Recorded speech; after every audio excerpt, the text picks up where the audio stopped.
Done. Oh, Patrick, I'm sorry. Your picture is completely sideways. Yes, exactly. You should My own? actually. Patrick's. Yeah. That's Perfect. better. Okay. So welcome everyone.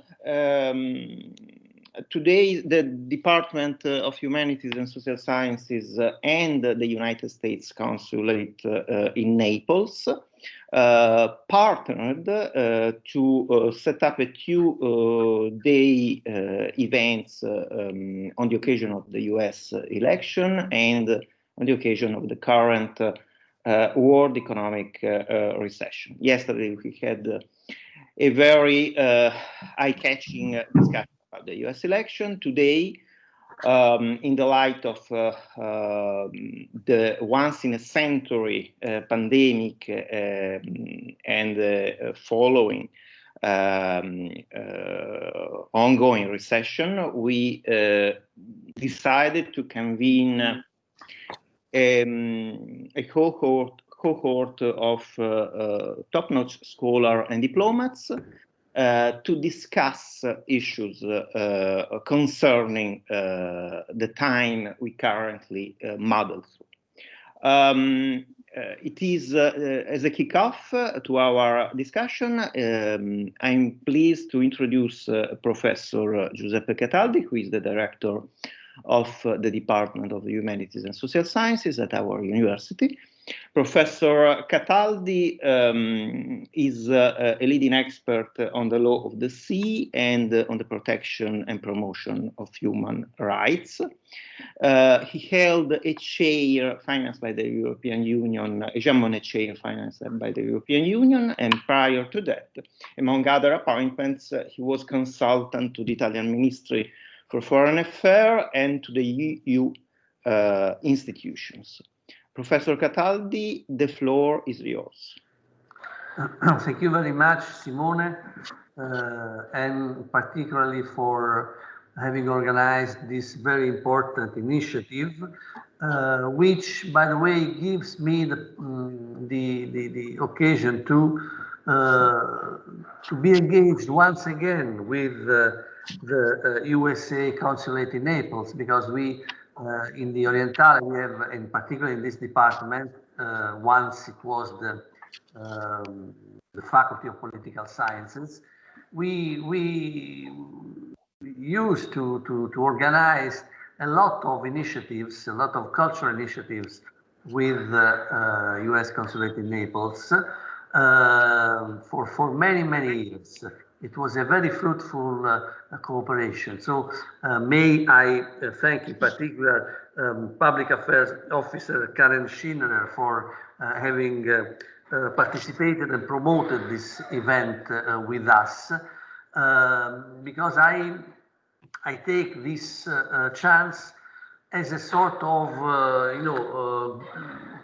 good luck for the future, because we hope that this very sad year will be back soon and will give rise to new occasions in presence, we hope, for cooperation on these issues, on these topics, as it was once. So thank you very much for this initiative. Our department,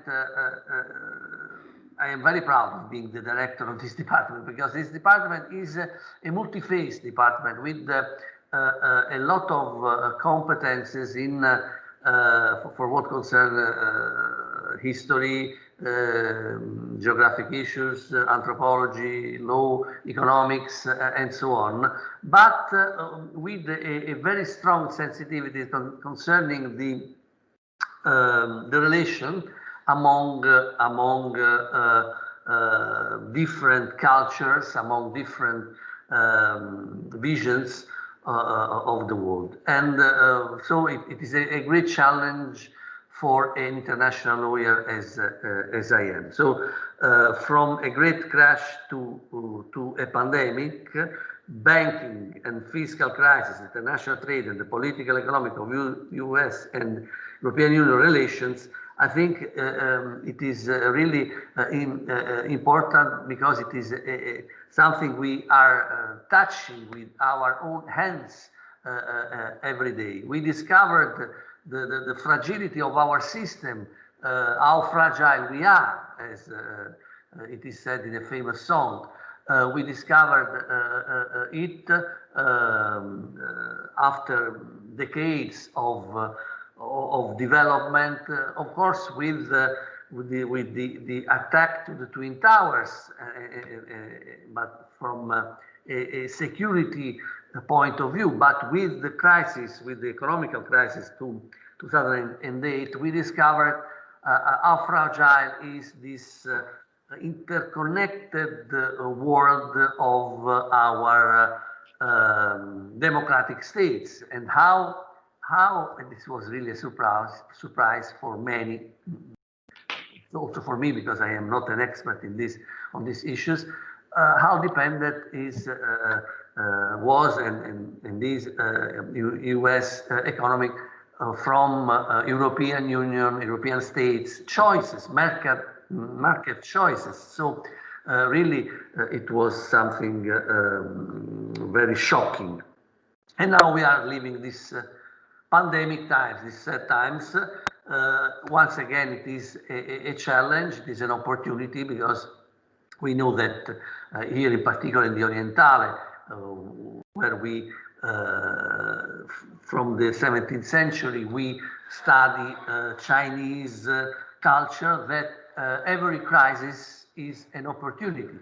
And so, as Chinese used to say, every crisis is an opportunity. And we have maybe still another, maybe the last big opportunity to make better choices concerning all what is entangled among economics, environmental protection, human rights, development, and everything which is connected to all this. So thank you very much for having chosen this particular issue for these 2 days of reflections. Yesterday, in particular, on USA 2020, and today for this particular issue concerning international crisis. So thank you very much, and have a wonderful afternoon on this reflection. This food for thought that you will give for us will be very, very important. Thank you very much, and good luck. Thank you, Professor Cataldi, for your tidy and swift introduction. It is now my pleasure to turn the word over to Karen Schiner, who is a Public Affairs Officer at the U.S. Consulate in Naples. Buongiorno, or I should probably say buongiorno, buon pomeriggio, and buonasera, since we have people joining from around the world. I'm Karen Schiner, the Press and Cultural Counsel at the U.S. Consulate General in Naples, and it's my pleasure to join all of you today to introduce our panel of speakers. But first, I would like to thank Professor Giuseppe Cataldi. Thank you, Director, for your warm welcome, and we are so pleased to be able to partner once again, even if it's virtually at this time, and we look forward to partnering again in the future, hopefully in person soon. I'd also like to thank Professors S.Selva and Matteo Bertelli, who organized this virtual seminar series, which has been quite fruitful, and we look forward to another fruitful discussion today. And we are thankful that they invited us to participate. Of course, during these difficult times of the global pandemic, we would really prefer to do all of this in person, but we're so glad that we're able to connect, because today we have speakers coming to us from everywhere around the world, including the United States. The US and Italy relationship is significant for many reasons, from our shared values of democracy to our business and economic ties, as well as the cultural ties that exist between our countries. Moreover, the US and Italy share a long-standing friendship and have significant familial ties, especially from southern Italy.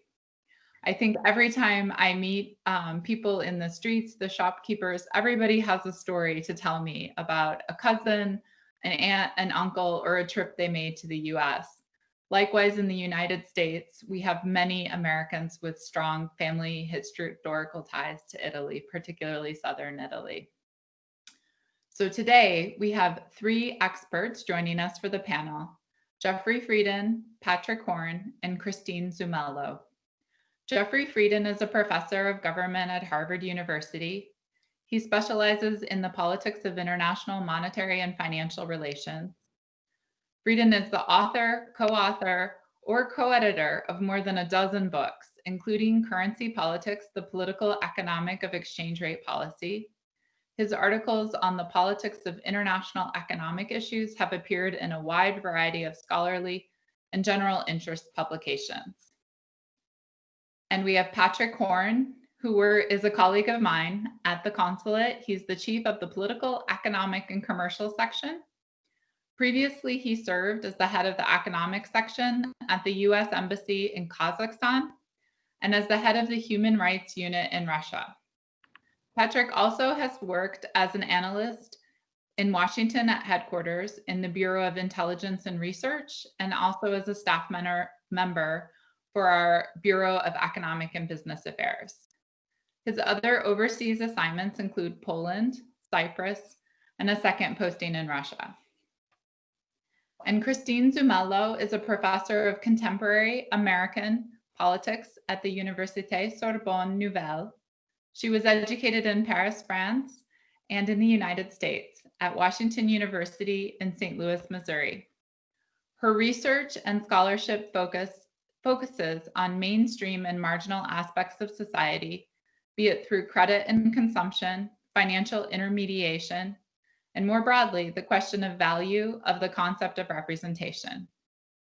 Grazie a tutti, and I look forward to the upcoming discussion. Back to you, Simone. Thank you so much, Karen.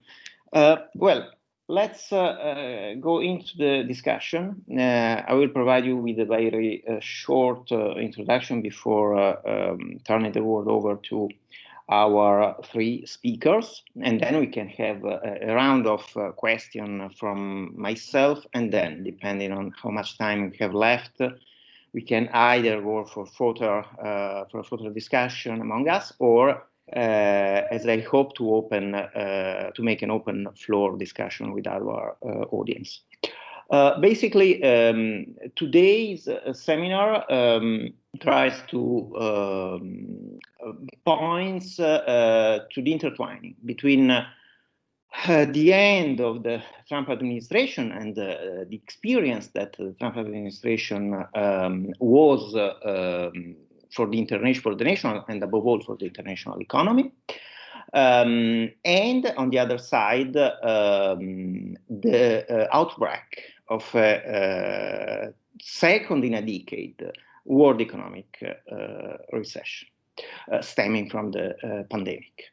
The idea is to better understand on a two level, if we can, the meaning and importance of the Trump administration foreign trade and economic policies, and broadly speaking, the ways in which the American economy did interact with the international economy in over the last 10 years.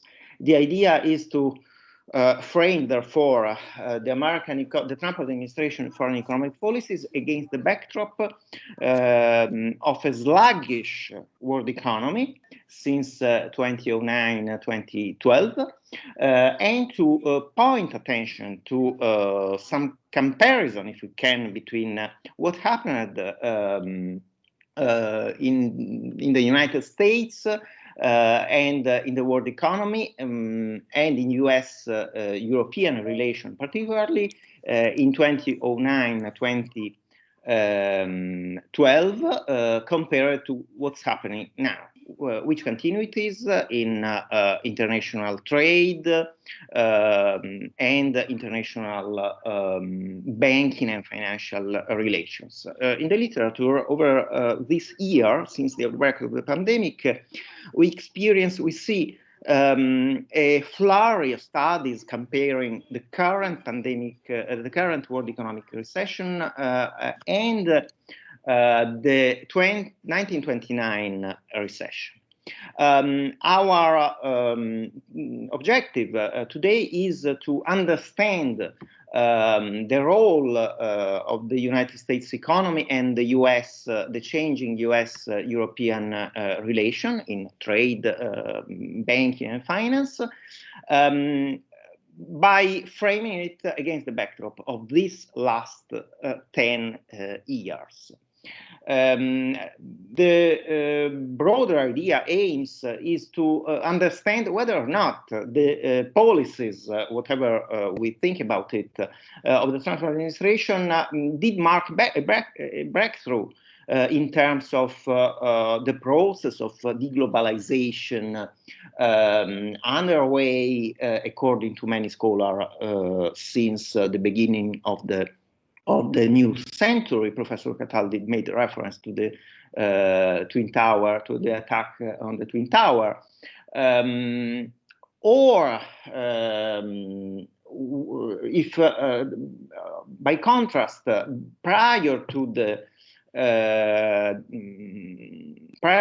before Trump was sworn in the White House, the process of deglobalization was already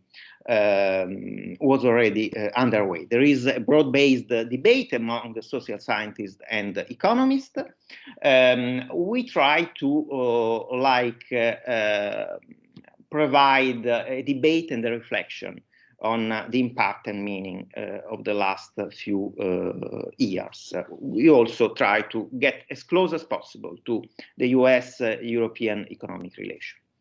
I would stop here, and I'm pleased to turn the word over to Professor Frieden. Great, Simone. Thank you very much. It's a great pleasure to be at least on your screens. If not in Naples, it would have been a greater pleasure to actually have been in Naples, but we'll have to leave that for another time. What I'd like to do in the context of the broader discussion that Simone has laid out for us is focus on the United States, partly because it's the country I know best, but partly also because I think what's happening in the United States is central to what is happening in the rest of the international political and economic order, and gives some sense of the trends that we can anticipate over the coming years. Let me start by pointing out what I've had to say to many of my friends and colleagues overseas in the aftermath of the recent presidential election, that Donald Trump and the presidency of Donald Trump and the domestic and international politics that we associate with the presidency of Donald Trump is not an anomaly. It's not a personalistic thing. It isn't something that's connected only to the personality of Donald Trump or to his supporters in the Republican Party, although there is plenty of that in American politics today. The rise and political victory and government of President Trump represents the outcome of a continued and very broad trend within the American public, which expresses increasing skepticism about a range of international economic and political relations that the United States has traditionally had. So in many ways, there is a new reality to which I think we in the United States and also people around the world, given America's international role, will have to adjust. Let me point out in this context how big a watershed, a substantial change, the 2016 presidential election was. In that election, for the first time in 75 years, we had candidates for the nomination of our major political parties who ran on platforms that were expressly and specifically hostile to international trade, international finance, and international investment. Bernie Sanders and Donald Trump. And I could show you quotations from the stump speeches, the campaign speeches of both Donald Trump and Bernie Sanders that are very similar in the skepticism they express about global economic ties. As you know, one of those two won the nomination of his party and eventually won the presidency. So this is really a watershed, an entirely new development in American politics. It had been developing, it had been in process for quite some time. This didn't come out of nowhere. And social scientists in particular have spent a lot of time trying to understand the source of the rise of what some have called populism, nationalist populism, which is not only an American phenomenon, it's a phenomenon that we have seen throughout the advanced industrial and even to some extent in the developing world. In the American context, I think there's a general consensus that the source, that we have to look for at least some of the source at very long-term trends in the American economy, and in particular at the fact that median household income, that is the standard of living of the American middle class, so-called, has essentially stagnated for almost 50 years. That the big group of Americans around the middle of the income distribution, the middle 50%, if you will, not the poorest 25%, not the richest 25%, but that middle 50% has seen very little real increase in their standard of living for decades. And this group was especially hard hit by the global financial crisis of 2008, 2009, and by the very slow recovery.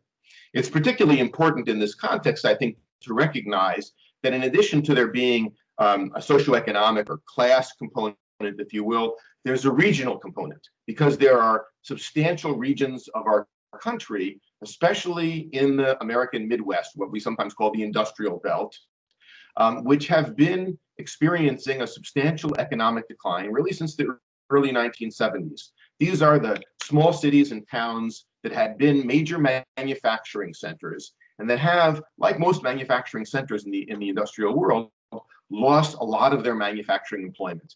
And as that manufacturing employment went overseas or was replaced by new technologies, conditions in these regions got worse and worse to where they are now really the core of some of the country's major social and economic problems, like structural unemployment, like our opioid crisis, the crisis of drug addiction and overdose deaths from opioid addiction.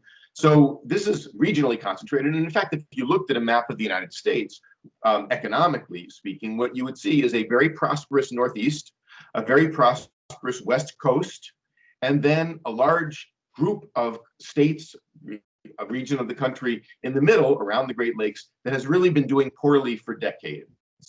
And I think the feeling in many of these regions that have been suffering economically is that nothing's been done about them at the federal level, that no one has done anything to alleviate the suffering that they've felt. And it is precisely in these areas that Donald Trump appealed to people who felt that the political system really had not served them well, and where, of course, he got a substantial amount of support from people who had traditionally voted Democratic, and in many cases had voted for Barack Obama once or twice, and voted for Donald Trump in 2016.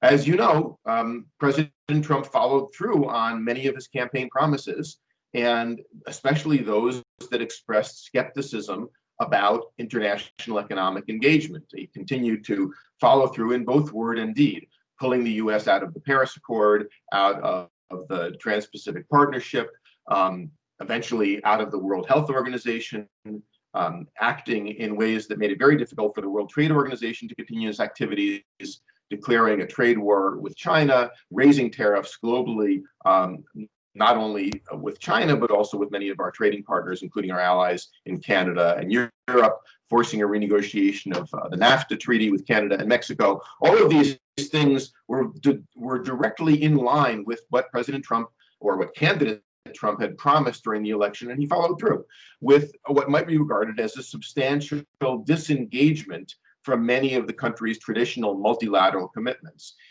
And many members of the Trump administration were quite clear on the thinking behind this.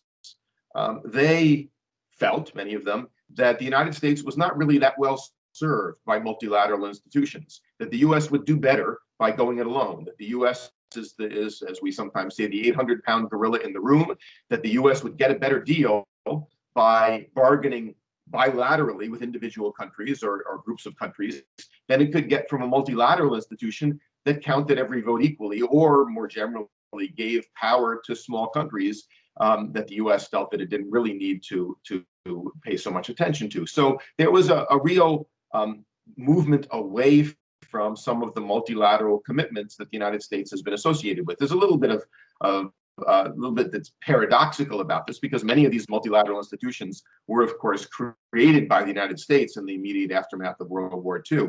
But there was really a general tendency to downplay what President Trump called globalism, and to argue that multilateral institutions could not be given control over major aspects of the US economy or of American foreign policy.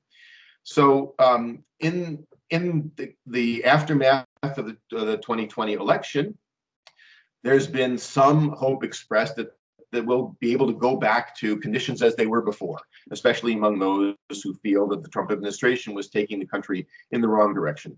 I want to make clear that that's very unlikely. In many ways, the country has changed. It is not the same country that it was in 2016. And although, of course, there will be major changes with the onset of a new administration, I would point out that the Democrats don't really disagree that much on trade issues with the Trump administration. One of the principal criticisms that Chuck Schumer, the Democratic leader in the Senate, brought to bear on Trump's China policy was that it was not tough enough. Right? So the Democrats also have expressed some skepticism about global economic engagement. However, and this is a big difference, especially for you here in Europe, or you there in Europe, and for other countries around the world, there is a big difference, which is the Democrats don't share the same kind of hostility to multilateralism that was evinced by many in the Trump administration. So the broad conclusion, thinking about the future, is that we have to understand that there has been a real growth in skepticism about global economic and political engagement in the United States as a result both of the economic problems that we faced and of the wars that have continued for many, many years and that Americans are tired of, and that this skepticism is a real constraint on American policy. There have been the economic difficulties associated with the pandemic have only exacerbated the divisions in American society and in many ways strengthened the wariness of many Americans about globalism and global engagement. So I do not think that we can expect a simple return to the status quo ante. American public opinion has changed. The specific gravity, the center of American political views on the world economy and on international politics has changed. At the same time, we also have to recognize that what's happened over the last 4 years has contributed to changes internationally. From abroad, there's been what we might think of as a change in the reputation of the United States. If I were sitting in Brussels or Brasilia or Beijing, I would be saying to myself that we now understand that the US may not be entirely reliable as a partner because it is so subject to rapid changes in political fashion. There's also been the inexorable rise of China, both economically and politically, which changes the geopolitical position of both China and the US and Europe and other major powers in ways that probably contribute to this broader shift in the international situation. So to try to sum up, we are going to be in a new environment for international political and economic affairs. The US is going to be less enthusiastic about playing the kind of leadership role that it has played in the past. It is probably not going to be as hostile to multilateralism as the Trump administration was in many cases. The US will be involved, but it will be less enthusiastic about playing that kind of leadership role. China is going to be a major player. There is no question about that.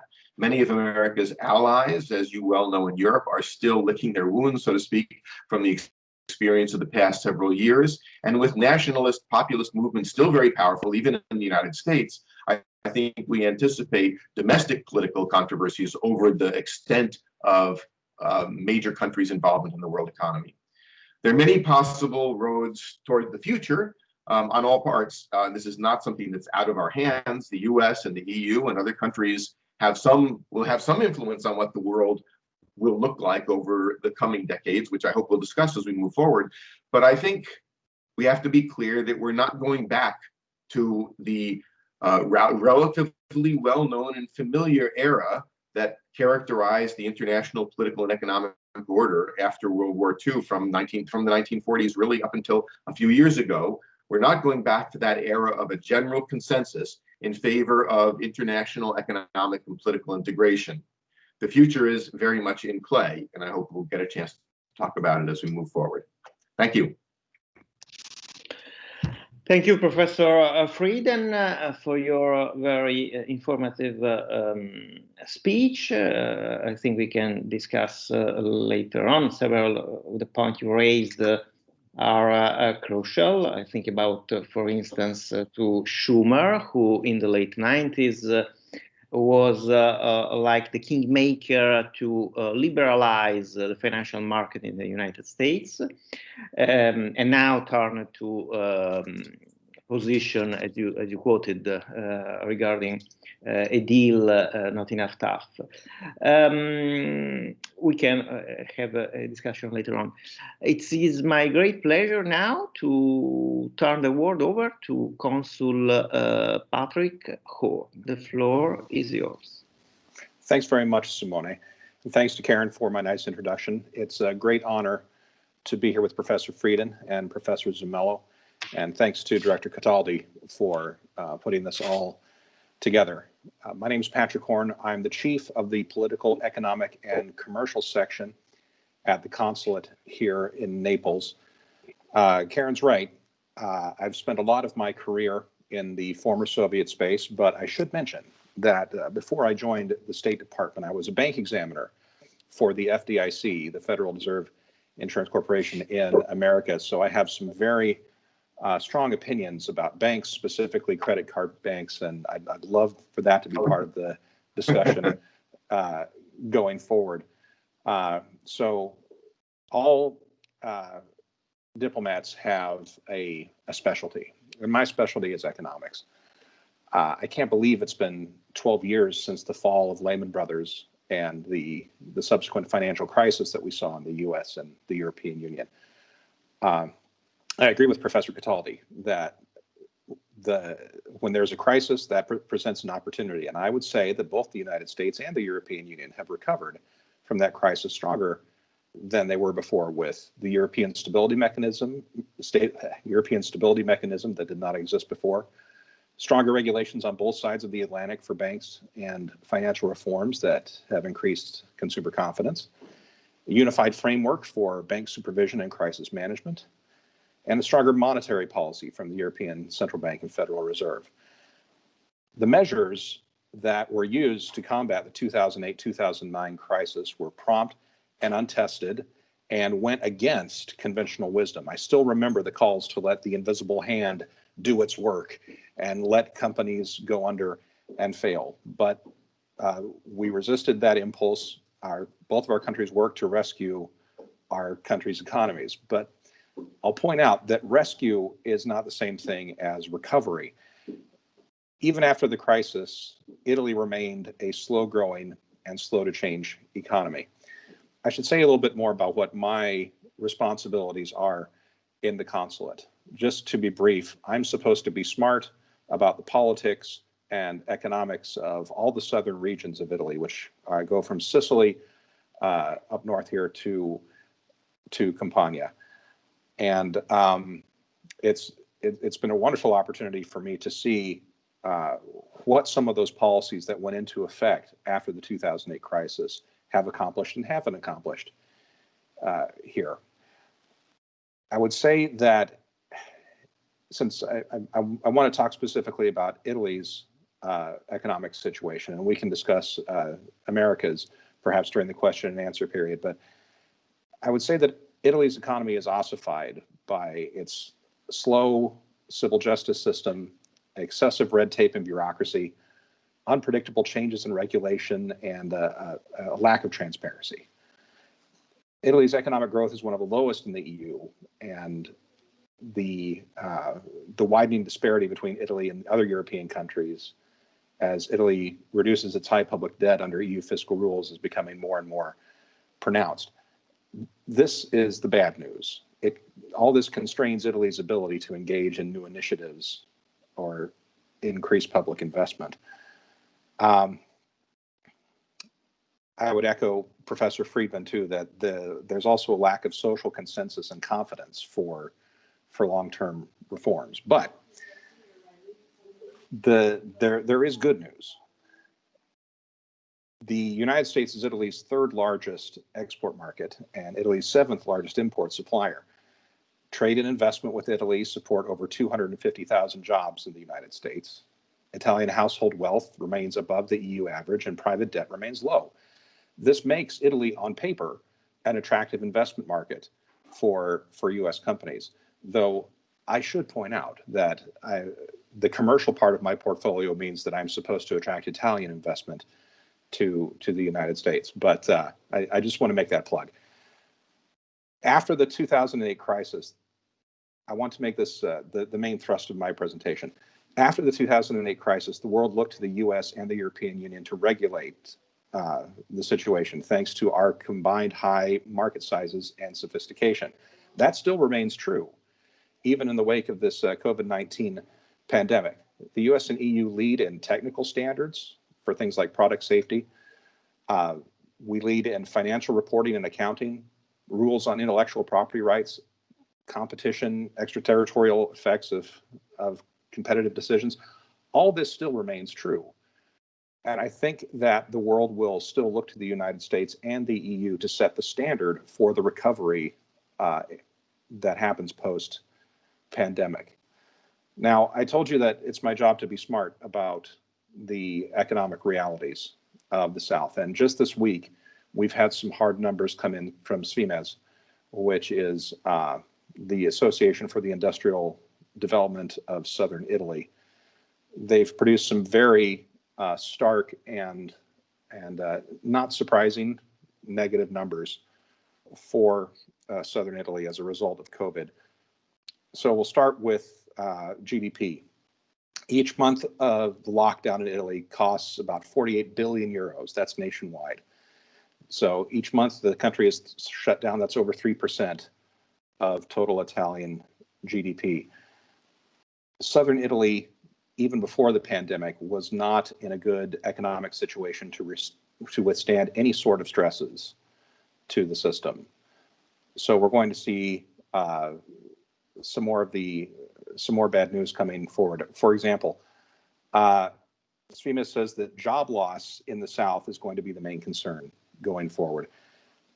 Over 250,000, almost 300,000 jobs are completely lost in the South since this January. They are not going to come back when the lockdowns are lifted. It will take years to recover. We had a meeting with airport authorities throughout the South over the course of the last several weeks. And in 2019, each one of the airports of the South had record-setting years of flights, tourist throughput, and all that is gone. And it's not going to come back instantly when the lockdown is lifted. Each one of the airports forecast at least 2 years, probably 3, to return to 2018 or 2018, 2019 levels. The reason that the South is not set up to withstand economic shocks is, first of all, the size of Southern companies. 90% of companies in Italy's South are small and medium enterprises compared to a nationwide 77%. There's low labor productivity in the South. It's about 3/4 of the Center North's. And the digital and structural divide between North and South is very stark. I want to highlight two things that will be of great concern to me that I'll be concentrating on going forward. The first is that in the second quarter of 2020, the COVID-19 emergency has wiped out about 80% of female employment created between 2008 and 2019 at the national level. That level of impact to working women is incredibly negative. Youth employment fell by 12% in that same time period in the South, And the Bank of Italy just last week said that the Southern Italy share of young people aged 15 to 29, not in education, employment, or training, or NEET, has risen to 33%. So all this is bad, but the potential for a springback also exists. I have great confidence that the funds coming from the EU will be used judiciously in Italy. There's a big question now whether it will be the role of the municipalities or the regional structures to distribute this income. That's going to be very interesting to watch. But it's not going to be quick. I think the professors will agree with me that the effects of economic policy are not immediately evident, and we're going to have to wait 6 to 8 months to see what those effects are. We've seen some social unrest in Naples and other cities of the South already. I'm afraid that is likely to continue. The economic situation isn't going to get immediately better, but I think based on our shared values, our experience in recovering from financial hardships, and the good relations and trust that still exist in an albeit strained environment, still exists between Europe and specifically between the United States and Italy. And I have hopes that the recovery, not just the rescue, will happen. It will take a while. I expect a couple of years, but I think we're in a good position to see it. I'm looking forward to questions, but I'll turn it over to Professor. Let me turn it over back to you, Simone, and you can decide who goes next. Thanks very much.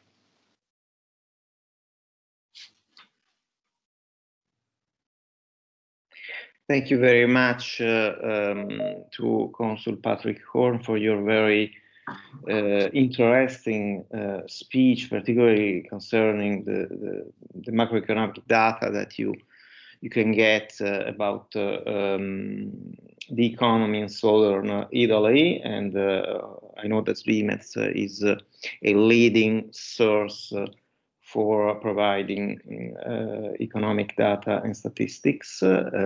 We can, of course, discuss this later on.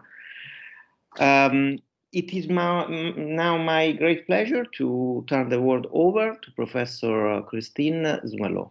Christine, the floor is yours. Thank you very much, Simone.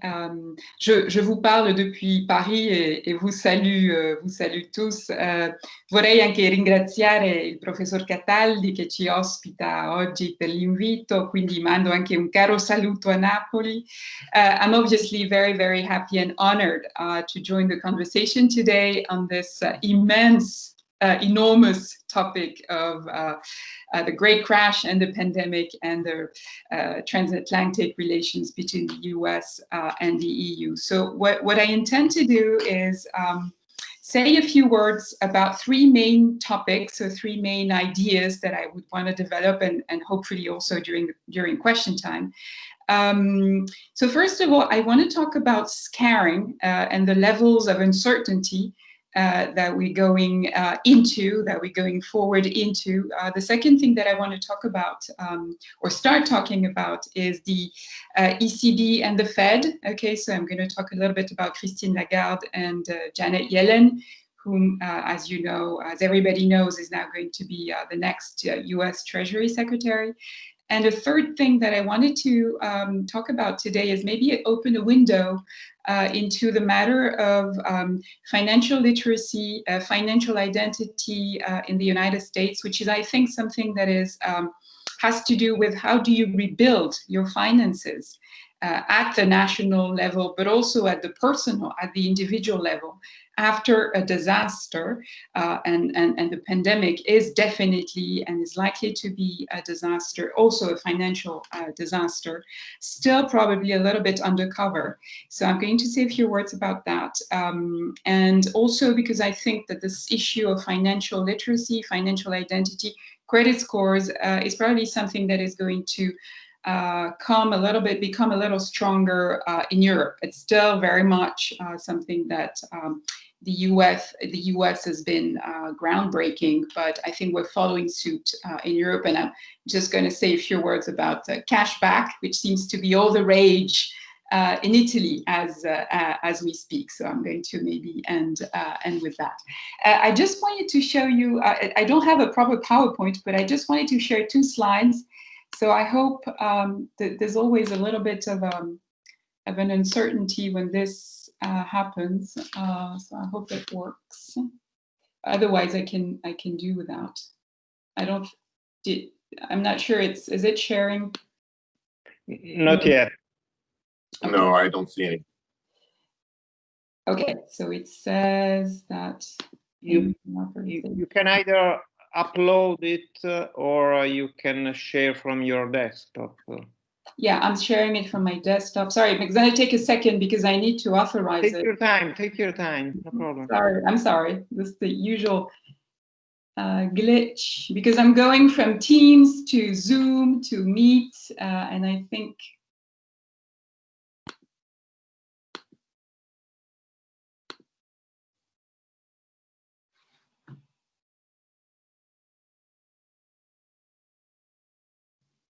okay, I'm sorry, it doesn't seem to be working, so maybe I'll try to figure it out, but I'll speak without them. I apologize. No problem. I'm sorry.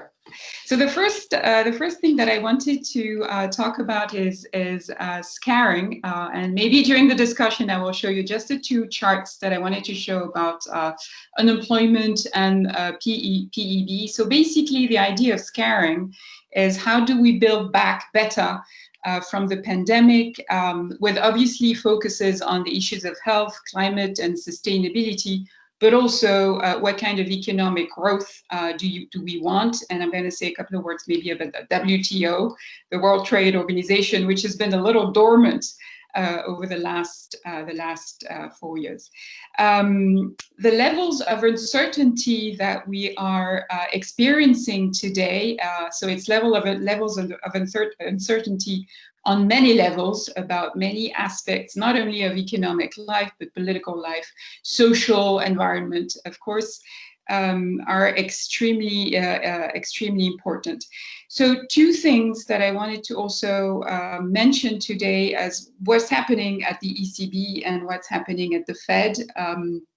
Now, the European Central Bank, which is headed by Christine Lagarde, has spearheaded a recovery package over the summer of 2020. And I thought it was very interesting because the expression that she's used for that is very much taken from an expression that Janet Yellen at the Fed used 5 years ago. So this recovery package of about 750 billion euros, in which 27 member states decided to jointly borrow in order to support those member states that were most affected by COVID. And this new approach, this recovery package, she is called a new path forward for the European Union. Now, this is very much reminiscent of what Janet Yellen used in 2015 when she talked about forward guidance at the Fed in the aftermath of the Great Crash. So I think that there's a certain amount of parallelism there between what the Fed has been doing after the Great Crash and what the ECB is trying to do today in Europe.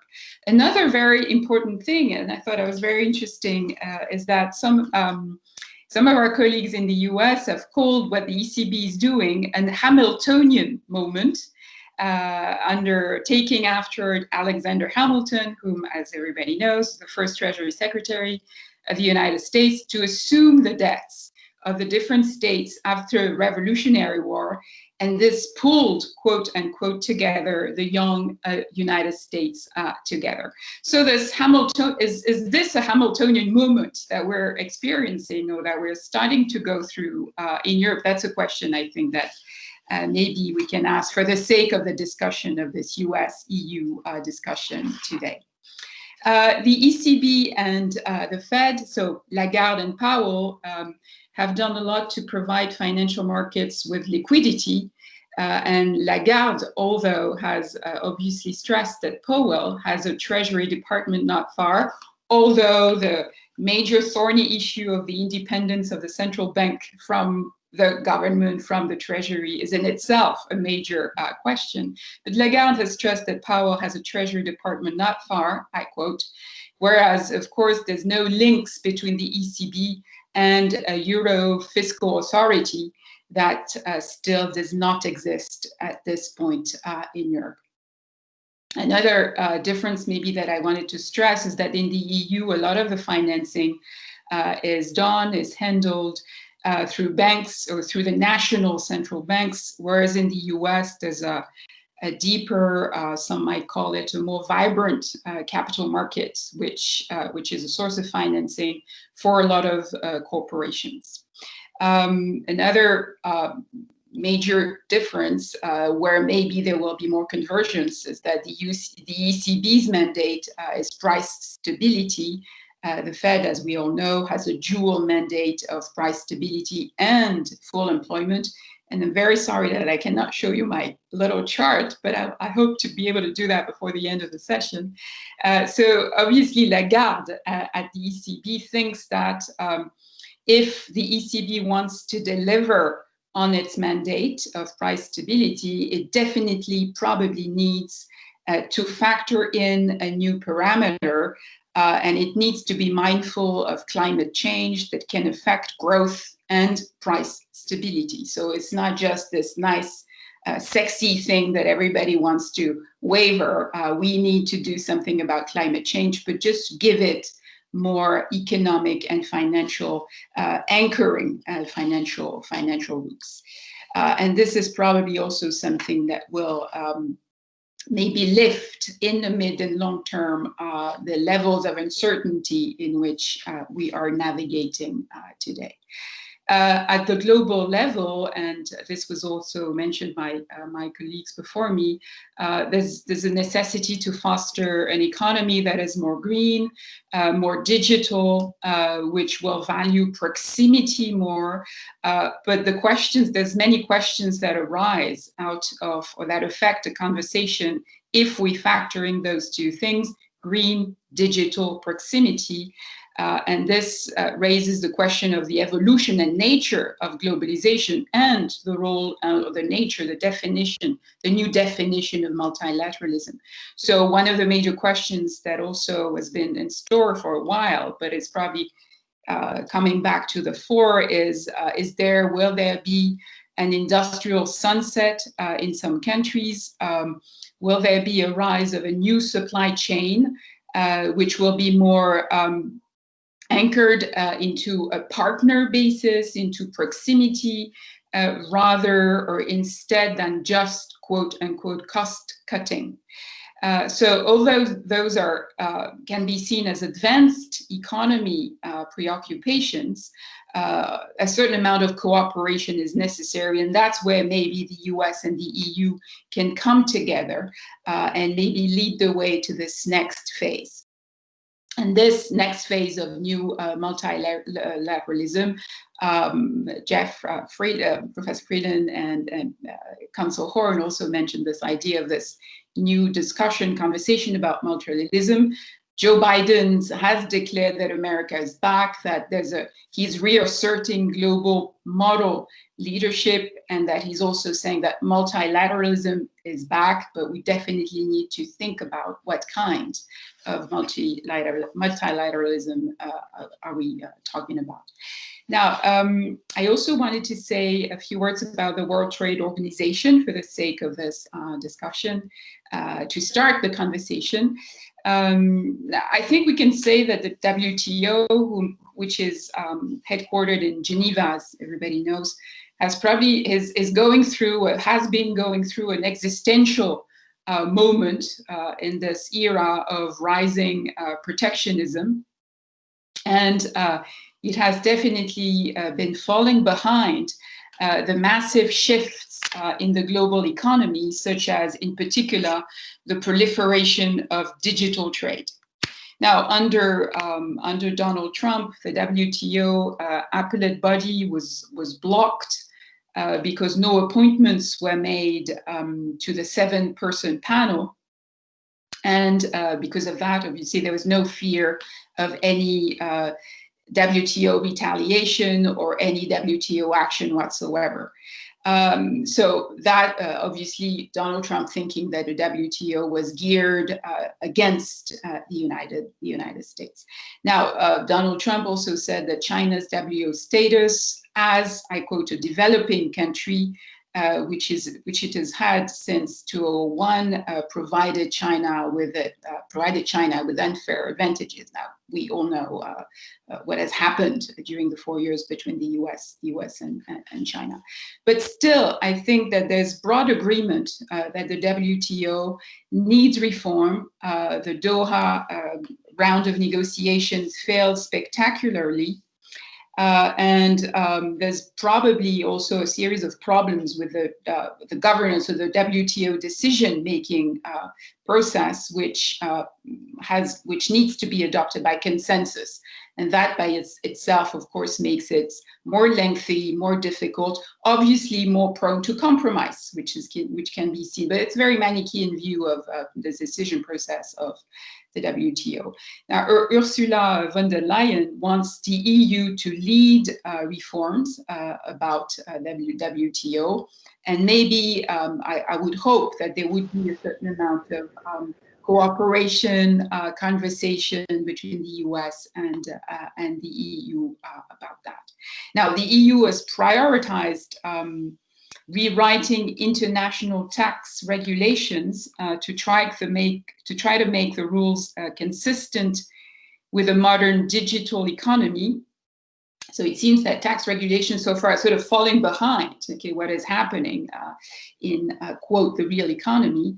So the digital economy in which companies don't always have a physical presence where their products and services are used. So this is obviously called digital taxes.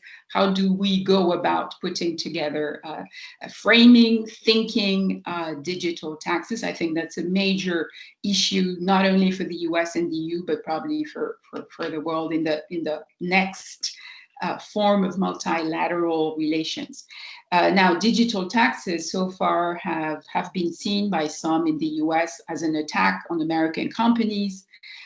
So there have been obviously difficult discussions, difficult international discussions, but also difficult discussions in the US itself.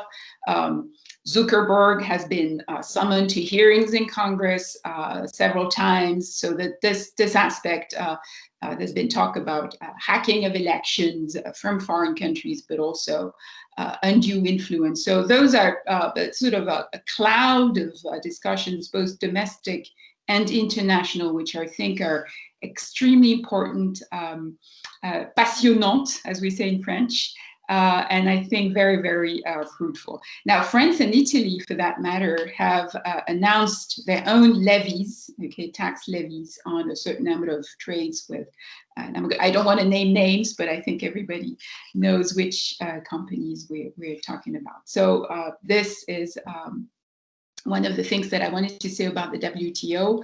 I wanted to finish, and without my slide, it's going to be a little dry, but I'm sorry, I'm trying to, I feel totally computer illiterate, although I've been using my computer 24 hours a day almost since September, about financial literacy and financial identity.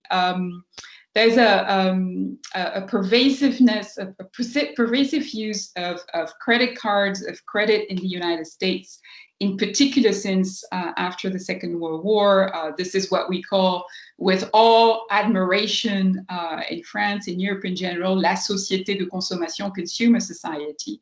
And there were major institutional triggers that made that possible. So the reliance on credit turned out, obviously, in many instances to be a double-edged sword.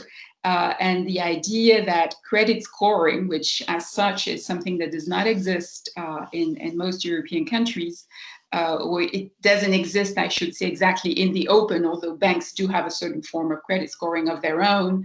but we don't have a FICO credit score in Europe as the US has. And I think that given the current situation of dire, difficult economic and financial situations, the effects of those unemployment, firings, difficult situation will probably show up in the months to come. So this is something that we need to be very much aware of, and also maybe also think about in terms of what about Europe? Okay, how can we learn from what has happened in the US and look at it as a model in a positive way, but also try and see what we can learn from the negative effects of what has been experienced over there. And I wanted to show you some things from the US Treasury, but again, I apologize. I'll try to fix that as we're speaking. Thank you very much.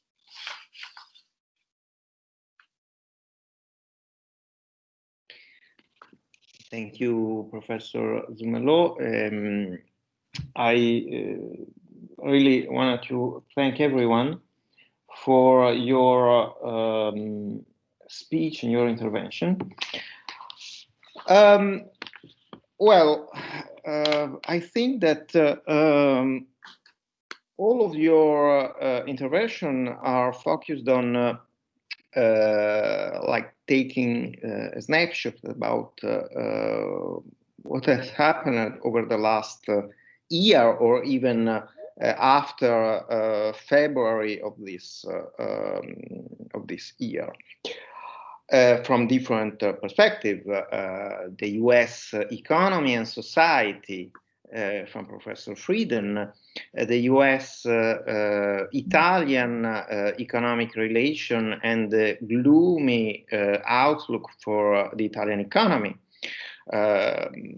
from Consul P.Horne, and a number of reflection about either the global level of economic relation, or bilateral monetary and financial relation between the ECB and the Fed. I was thinking about organizing the discussion now in a long queue line of discussion. The first is about international trade. And the second one is about international banking and monetary relation.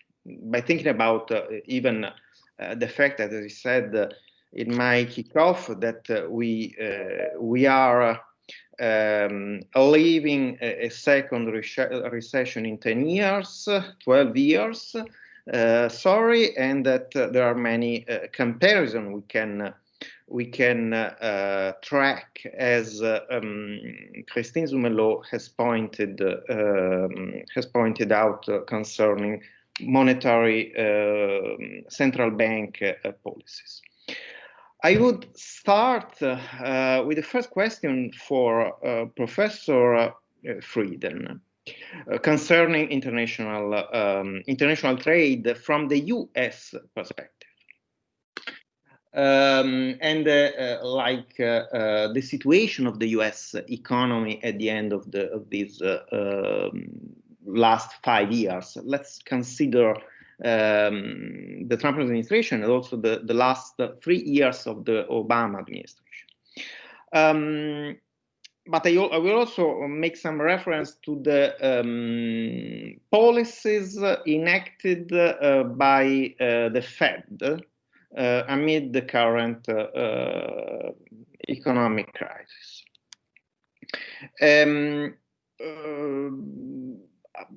According to me, there are two leading policies that affected U.S. foreign trade and the interlining between foreign trade and U.S. domestic growth.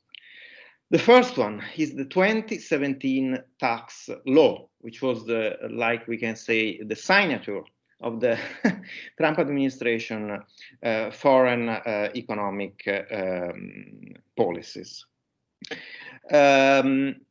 That law triggered a surge over $1 trillion in the U.S. debt. Of course, it reduced taxes, corporate taxes, from 35% to 21%. But in the short term, in year 2011, it triggered a rise in the global economy from 2.5% to roughly 3%, but only in year 2011.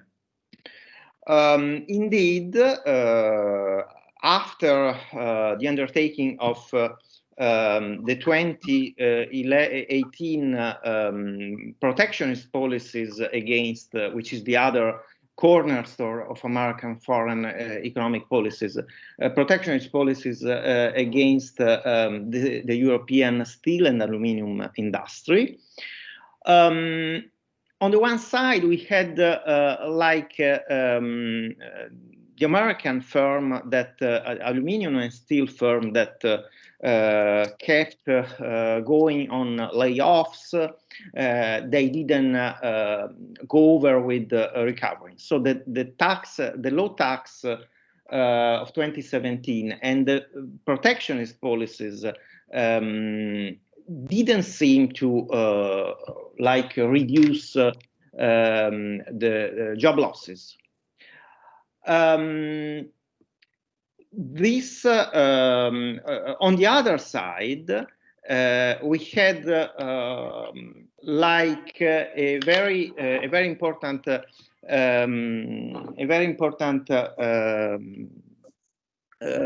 point concerning the American what has been done recently. That's to say, there has been the Fed has gone for purchasing corporate debt. So 500 companies took advantage of the historic decision by the Fed to purchase corporate debts. So my question is, the monetary and trade policies of the Trump administration, to what extent did affect domestic growth? You made reference to an ongoing transformation in the American society. If these data I offer you are correct, I'm not sure, of course, why did the American public opinion did not reckon these data? Of course, I think about your argument that this is populism is the byproduct of decades-long transformation in the American society. But what's your evaluation about these twofold policies, and why the American society wasn't able to track to better sense of understanding about the failure of the Trump administration for policies for the U.S. domestic economy? Well, let me make a couple of points. This is a very broad question, and we've raised a lot of broad questions on all of which, I have an opinion. I'm a professor, so I have an opinion on everything. And all of these things are important and interrelated with one another. But specifically, I point out a few things. First of all, remember, as of December last year, January of this year, the U.S. economy was doing reasonably well. It wasn't doing fantastically by historical terms, but it was growing about as rapidly and has grown since the last few years of the Obama administration and the first 3 years of the Trump administration. We saw a recovery in growth after the great financial crisis. Now that recovery was not as great as we would have desired, but I think we knew that from the outset, because this was a massive debt crisis, and debt crises or financial crises are not normal recessions. They take a lot longer to recover from than typical cyclical recessions. So the recovery, however, was underway and the economy was growing. That all ended when the pandemic hit, and the pandemic really brought an end to a relatively lengthy period of reasonable economic growth. So at the macroeconomic level, so let me now distinguish between the macroeconomic impact of the policies you've talked about and the microeconomic impact of those policies. At the macroeconomic level, the principal goal of the tax bill, of course, was to cut taxes, hoping that that would encourage productive investment and also that it would stimulate the economy. I think its stimulative effect was more or less as expected. Its impact on productive investment was not as expected, and I'll come back to that in the micro side. But we did have a bit of a fiscal stimulus with the tax bill of 2017, and then, of course, with the Fed's ongoing policy to try to keep the economy going and to deal with the lingering aftermath of the financial crisis, and then reinforced Fed interventionist policy after the pandemic started, we've seen massive stimuli to try to keep the economy afloat. So at the macroeconomic level, I think we've seen a level of economic growth that continued. And I think I would say that both the Fed's policies at the time of the great financial crisis and afterwards, and Fed policies in the aftermath of the pandemic were relatively successful, recognizing that monetary policy can't do everything.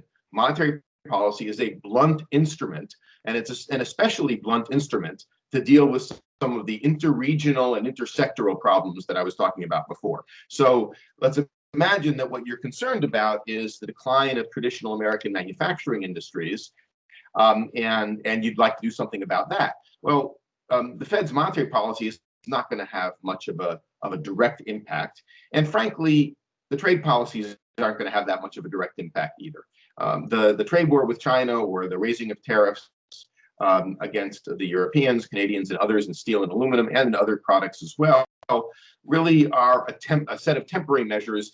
The U.S. is not, as people have pointed out, the U.S. is not going to get back a lot of these traditional manufacturing jobs. Technological change and globalization have pretty much ended that. So I would distinguish between I don't want to call it success, because of course we all like to have more rapid economic growth, but I would distinguish between the fact that at the macroeconomic level, we did recover from the financial crisis, and the Fed's intervention and then the fiscal stimulus has been relatively successful, or was relatively successful at getting us through the initial shock of the pandemic. So at the macroeconomic level, things have been, I think, going reasonably well, and we can argue about how they could have been done better, and how, for example, on the financial side, speaking with a former bank examiner, we can talk about that some more, but how on the financial side, things could have been handled better. But on the macroeconomic side, I think we can say the economy has been doing okay. The real problem is that we have major regions of the country and major sectors of the economy that have lagged for a long time, and these macroeconomic policies, whether on the tax side or on the spending side or on the monetary side, really are not doing much for them. So my view is that we have to pay attention. People talk a lot about debt, talk about borrowing and the problems that are associated with that. And I think that we should be focused less on the amount of debt and focused more on the uses to which it is put. If borrowing is used simply to pump up current consumption, then it's not increasing the productivity of the country. Right? Of course, in a recession, you have to do that for countercyclical reasons. But in good times like 2017, and more generally, if we're thinking about moving forward now with the Biden administration, and more generally, that borrowing itself is not necessarily bad. What is bad is borrowing and not using the money in ways that increase the productivity of the borrower. In this case, the borrower is the United States.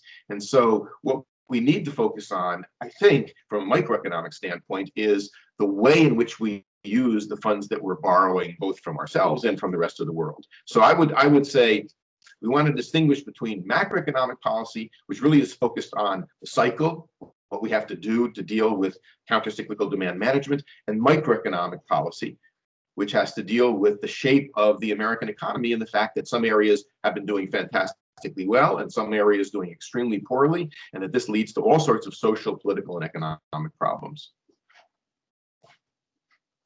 Yes, that's very clear. So macroeconomic, microeconomic policies enacted and combined to make different states of the country align. In other, if I'm right. You mentioned, Professor Frieden, the issue, even in your intervention, the issue concerning position of Democrats on world trade and on the future of industrial policy in the United States. The Biden-Harris team, and here now I turn to Consul P.Horne, the Biden-Harris team during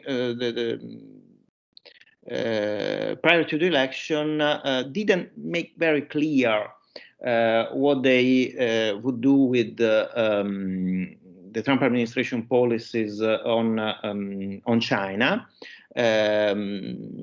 Yesterday we had like an interesting discussion concerning like the debate within the Democratic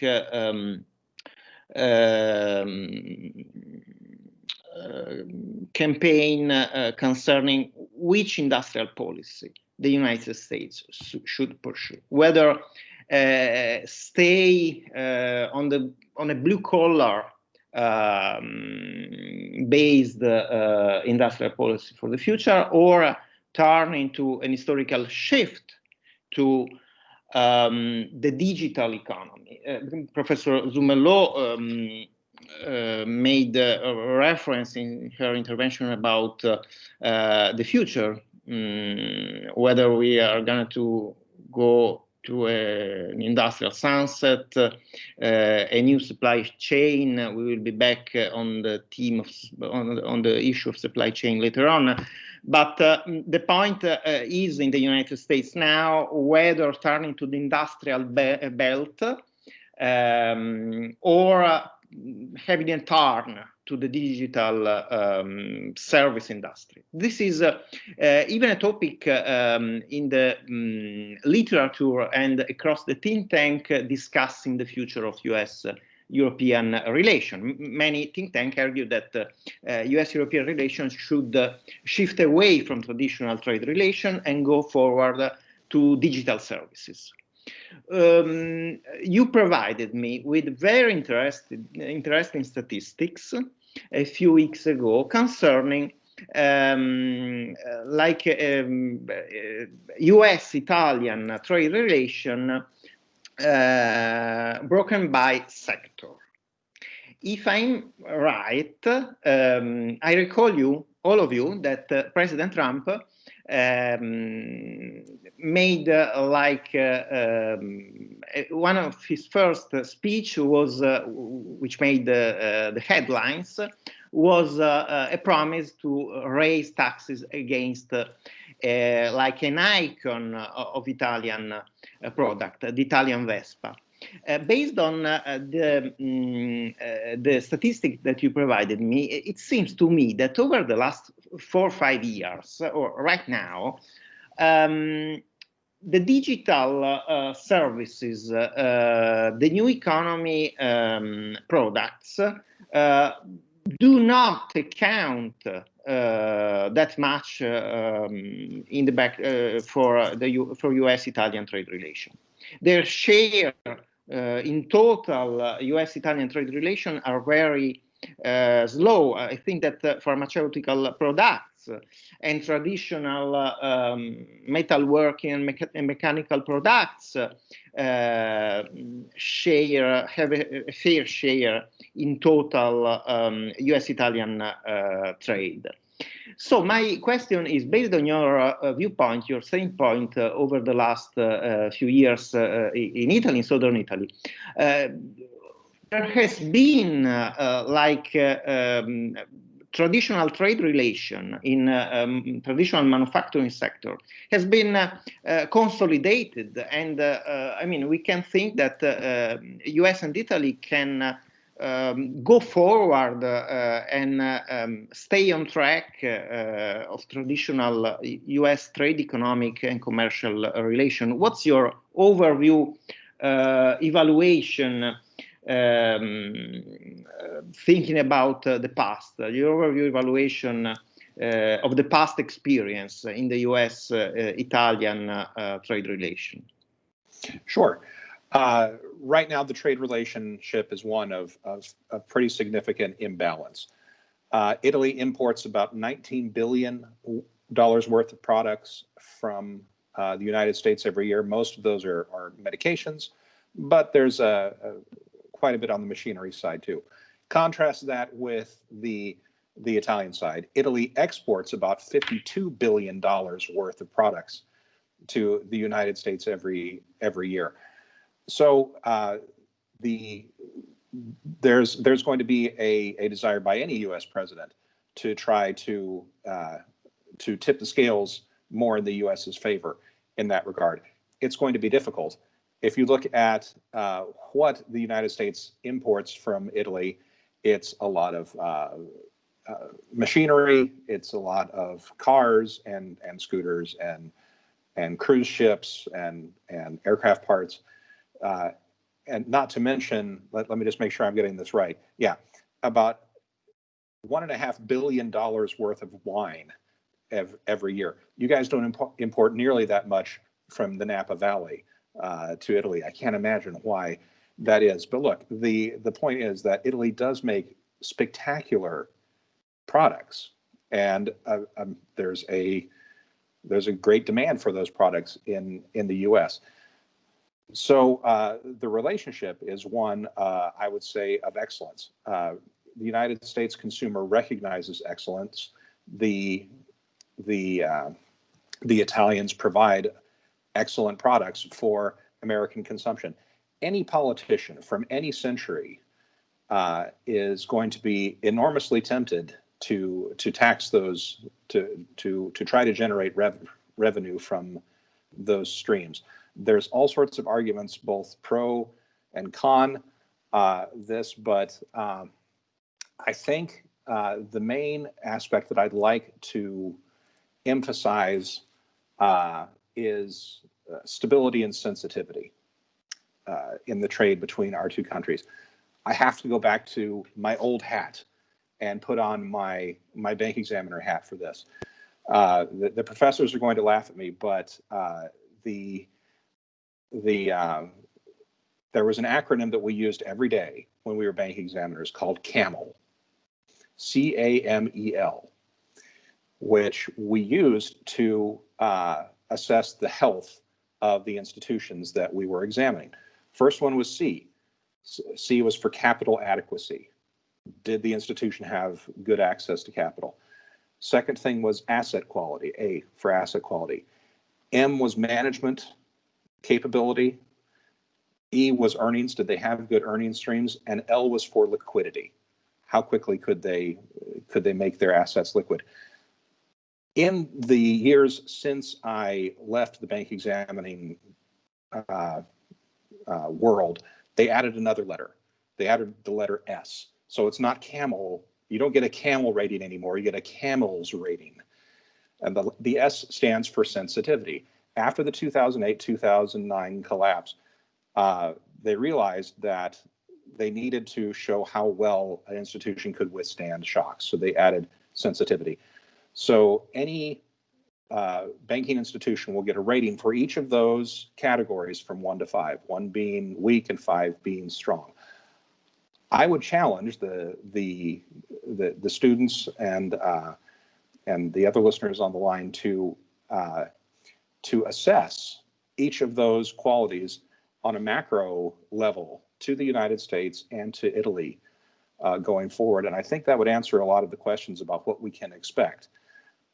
How do our respective countries measure up in being able to withstand shocks? We're going to find out in the next 6 months. But there's also good questions about access to liquidity, management of capital markets. My own opinion is that both the United States and the European Union are are in a good position to recover. But there's going to be temptations on both sides to score points and to make others pay for the necessary recovery. And I'll stop there. Can't hear you, Simone. Thank you so much, Consul P.Horne. Yes, I think that there's a widespread temptation to make other people, other sector of our societies pay. I will turn now to Christine Zumello, because she pointed to like a flurry of different issues. I thank her for quoting the situation about the WTO, the debate about the WTO reform.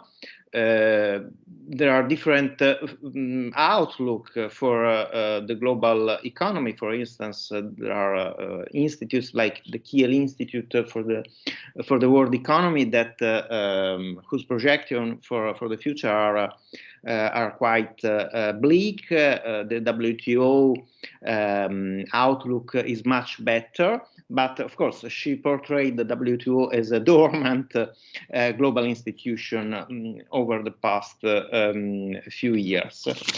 I kind of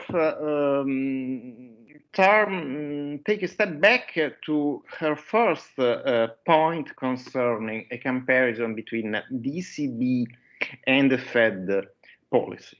My question is twofold. And in this respect, I bring into the discussion even Professor Frieden, because it's like something that brings into focus the policies in 2009, 2012. So it's also about the so-called shadow banking system. I follow argument by Columbia University economic historian Adam Tooze. Professor Tooze made the argument that basically, precisely because the European banks were deeply involved in financing the US real estate market by borrowing dollar-denominated assets from the mutual market funds in the United States. The mutual market funds, for our audience, were international cash pool where large investor placed money that were reflowed to finance financial institutions that borrowed lend money to finance the mortgage market, the US real estate market. Adam Tooze argues that basically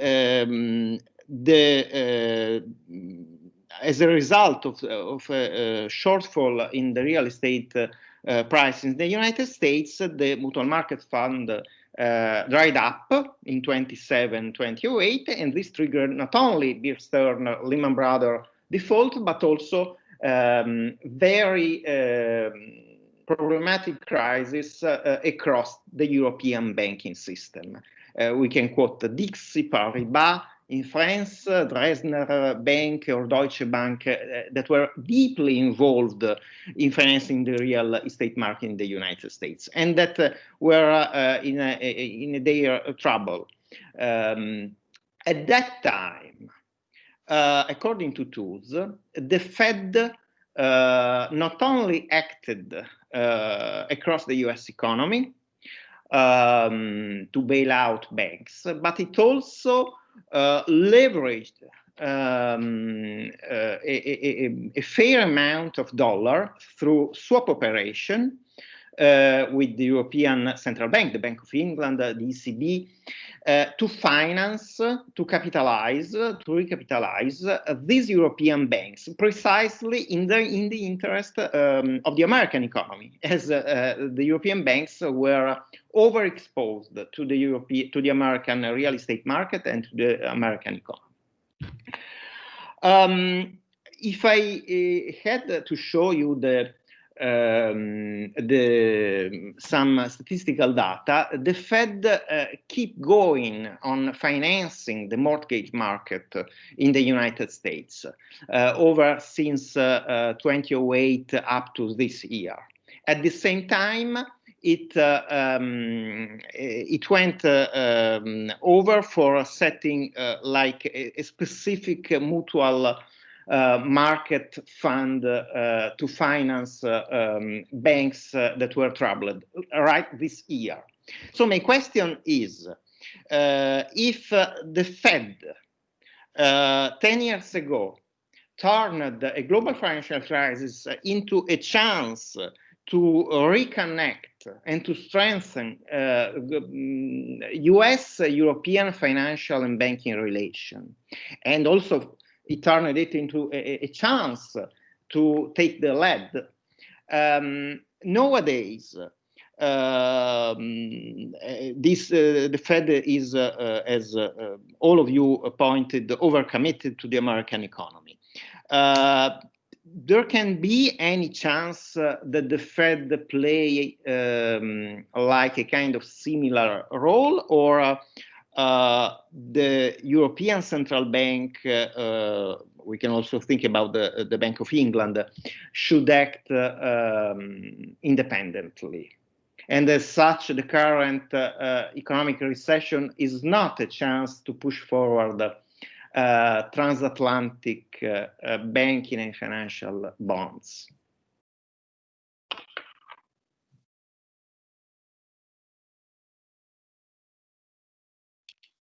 Thank you, Simone. Thank you for this very focused question.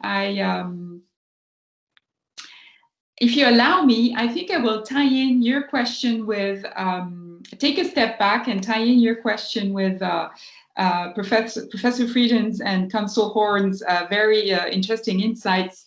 And I think I am now able to show you at least two of the slides that I wanted to share with you at the beginning. It should be working. Is it working? I think I can see them. Yes. Okay, thank you very much. So that's the first thing that I wanted to show you before. And I'm sorry it's in French, but it's taken from the OECD and it's very transparent. There's the two charts that I wanted to share with you. This is taux de chômage, so unemployment rate, where you have the purple line, which is the US unemployment rate, the Eurozone is the red, the Japanese unemployment rate, and then you have the average, which is the black. So to basically tie in your question, Simone, with the initial question that you asked, what about Trump's policies and what about Trump's economic achievements? We can see that over most of 2019, unemployment rate in the unemployment rate in the US is fairly low, which is one of the reasons why he could claim great achievements in economic policy. There's a huge spike in March, and then we can see that it's back still way higher than it usually is in the US. 7% in the United States is a very high number compared to numbers that we would have in Europe. And the second chart that I wanted to show is this one. So again, it's in French, okay, but PIB, so the GDP, world GDP, and you have the light gray line at the top, which are projections from November 2019, and what really happened, which is this dark pink line where you have this collapse, obviously, in the spring of 2020. And what I was talking about earlier on, which I had hoped to show you, is the levels of uncertainty are basically the difference between the positive scenario, the light pink line in the middle, and the negative scenario, scénario défavorable. So what happens between scénario favorable and scénario défavorable is basically the level, the gap, the level of uncertainty, which I think is probably going to be, so I'm going to stop this sharing of my PowerPoint. So this gap is the level of uncertainty that we have to come to grips with as we speak, and as the new administration comes into power in the US. Also, what I wanted to say to answer your question and also follow up on what you said at the beginning is that Janet Yellen is a labor economist. She has a very granular knowledge of the labor market. That's part of her education as an economist. So there's great expectations, okay, if you go back to the first chart that I showed, there's great expectations about her capacity and her upcoming policies, okay, in terms of getting people, putting people back to work. So having this labor machine, again, going back to, quote, where Trump was able to lead it with a very low, very structural unemployment. And also my third point here, and thank you, Professor Frieden, for bringing that up, the question of quality, and I'm also going to say something about the little S that Consul P.Horne was mentioning, the camels, but the quality of spending, which I think Professor Frieden was extremely right in bringing up, is if you there's an interview by Kristalina Georgieva, who's the current head of the IMF. So she's a development economist, and she really focuses on the major important word and concept and guidance is the quality of spending. So spending not just in terms of quantity of money that is sent or that is put into various programs, which can totally backfire, but how can spending be used in order to improve productivity? And she stresses, obviously, for developing countries, but I think this is very true also for, quote, developed countries, and I'm using on purpose this backwards term, to improve productivity through research, education, health, down to rural roads. And I know that this is a very important topic also in Italy, and it is also in France. So quality versus quantity is not is not a dead debate, I think, and it's also at the core of debates and questions within the economics profession. Quantitativists being considered as orthodox, and qualitativists being most of the time considered as heterodox. And I think that there's ample room there for discussions as in the coming months and years. And to finish, Simone, more focused on your precise focus question on the Fed and monetary policies, I think we can also add to your very useful insights that the Fed basically coined or used a new tool. Okay, the Fed has historically had three major tools to implement its monetary policy: reserves, the FOMC, and open market operations and interest rates. And after the great crash, we were actually fed the verb with this Fed new tool, which is quantitative easing, okay, with a massive injection of liquidities, okay, so QE, and having a very flat interest rate for so long is obviously something that started probably a new paradigm about monetary policy in the US. So I think that we're still in this experimental phase of what has the Fed done, what was monetary policy like in the US after the great crash, what it's doing today, and how obviously the ECB through Mario Draghi, obviously there was, that there was a major feud, okay, or fight or opposition between Trichet, the French head of the ECB, and Draghi, who is more into this importance of quantitative easing. Okay, so I think this is we're still in this experimental situation about monetary policy in the US, and the ECB is certainly following suit. Yes, thank you so much, Professor Zumello.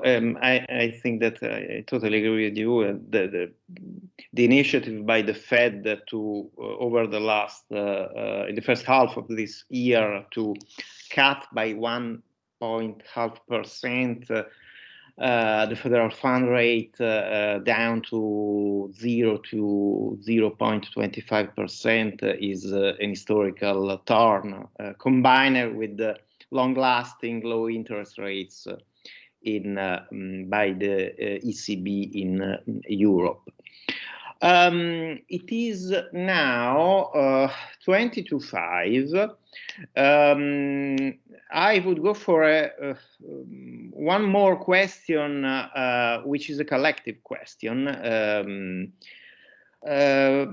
And then we might, due to time constraint, we might open up the floor. The question is very short. Early this year, after the outbreak of the pandemic, many scholars argued that the pandemic would trigger an historic turn in terms of global supply chain. That there will be a supply shock, supply disruption, and demand disruption. And then the manufacturing economies, the world manufacturing nodes would be mostly affected. That's to say China, Germany, and the United States. But nowadays, the IMF and all the other leading institutions project the economic outlook are that only the Chinese economy would be roughly around 1.92% growth this year. So, what's your opinion about the intertwining between the ongoing recession and the reshaping of global supply chain? Any one of you can answer, Professor Frieden or Patrick Horne or. Sure. Well, I can take a shot at it. So at the macro level, you're asking about growth. The pandemic continues. We're now seeing a second wave or upsurge in both the United States and most of Europe, and that's going to put a real drag on the economy. The vaccine is now available, of course, but it's not going to be more readily available until the end of second quarter. So the economy is going to be sluggish for the time being. This was a massive supply shock, which then led to a massive demand shock. It's sort of relatively new in the modern era. I mean, we had the Spanish flu pandemic of 1918, 1919, but countercyclical demand management was not the norm then. So we're still experimenting with attempts to deal with the supply and demand shocks of the pandemic, and they've been successful to some extent, but not fully successful. So I think we can expect sluggish growth until we finally come out of the pandemic. This is essentially a pandemic-induced recession, and it's only going to lift once the pandemic is under control. As for global supply chains, I think that there's some truth to that. Certainly, that was a somewhat rude awakening to many people that countries, including the United States, were as dependent as they were on global supply chains for things like personal protective equipment and surgical masks and pharmaceuticals. And I think that's going to lead to government policies to try to ensure that essential goods are available. But I don't think that the corporate sector's use of global supply chains, or the fact that global sourcing has become so widespread, is going to be unwound. It will be reduced. I don't think we're going to see a rollback of globalization to sort of 1930s era positions, but there's going to be a more risk management involved, and the corporate sector will be concerned to make sure that they have alternative suppliers so they don't get caught out as some were with both the trade war and then the pandemic. So I don't think it's going to be a massive shift. I think there will be a little bit more reticence to be as exposed to particular suppliers in particular countries as there has been. I don't see it as a massive change in corporate strategy or government policy.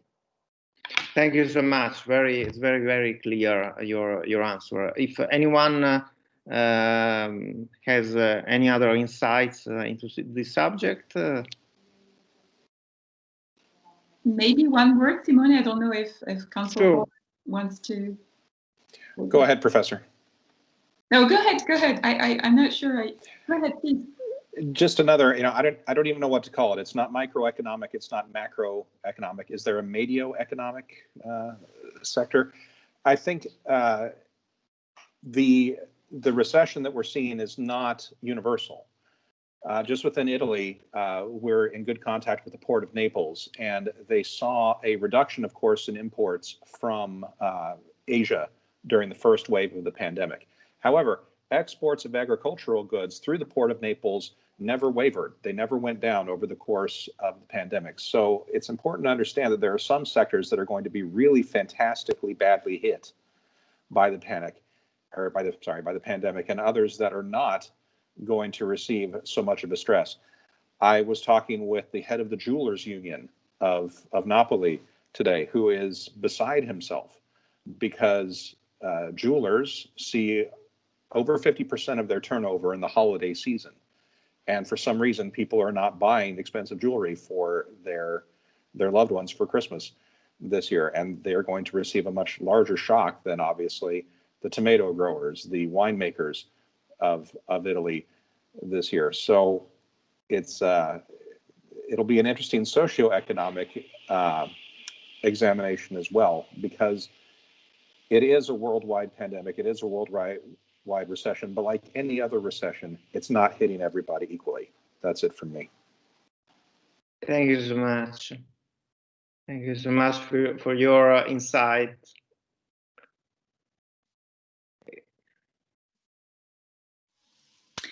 Yeah, I just maybe wanted to add one more thing.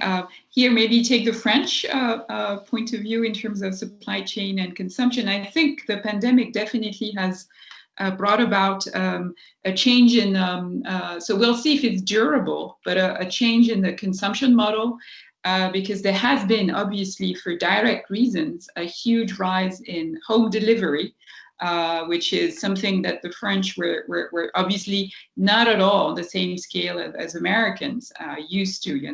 We like to go to, and I know that Italy and Spain and a lot of European countries go do their shopping physically with our shopping bags. So that's part of our culture. So this so far has led to a change in this huge reliance on home delivery, which we'll see if that continues or if it dies down as hopefully the pandemic itself dies down, which is in itself bringing other issues.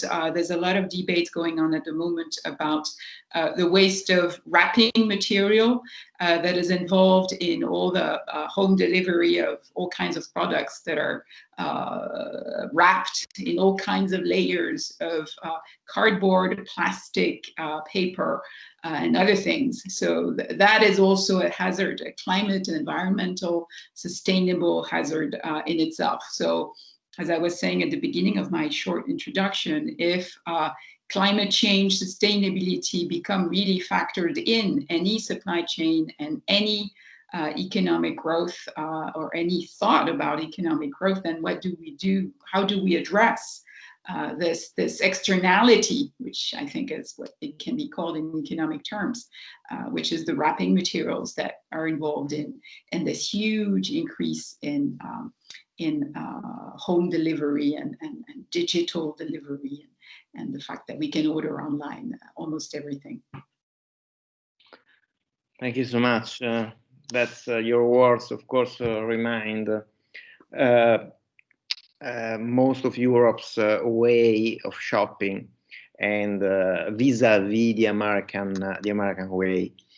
I would refrain. It's 10 to 5. We can, of course, go over even a little bit longer than 5, but I would refrain from a second wave of question. And if my colleague Matteo Pratelli agrees, we can open up a short floor with our student and attendees. And please raise your hand by the yellow hand, actually. You can make your questions in English or in Italian. If in Italian, we can translate for you. So please don't be shy.